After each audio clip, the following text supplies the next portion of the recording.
ગાંધીનગર કોર્ટને બોમ્બથી ઉડાવી દેવાની ધમકી મળી છે। પોલીસે તાત્કાલિક અસરથી કોર્ટને ખાલી કરાવી। બોમ્બ સ્ક્વોડ સહિતની ટીમોએ હાલ તપાસની કામગીરી હાથ ધરી છે। એક બાદ એક કોર્ટને જે ધમકી મળી રહી છે તેને લઈને પોલીસ પણ હવે એલર્ટ મોડમાં છે અને કોર્ટ પરિસરને ખાલી કરાવાઈ રહ્યું છે। તપાસ હાથ ધરાઈ છે।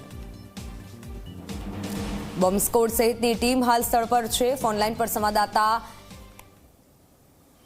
દુર્ગેશ જોડાઈ ચૂક્યા છે। જી દુર્ગેશ, હાલ જે રીતે અલગ અલગ જગ્યાએ ધમકી મળી રહી છે, કેવી તપાસ, શું કંઈ મળી આવ્યું છે, કોણે આ મેલ કર્યો હોઈ શકે?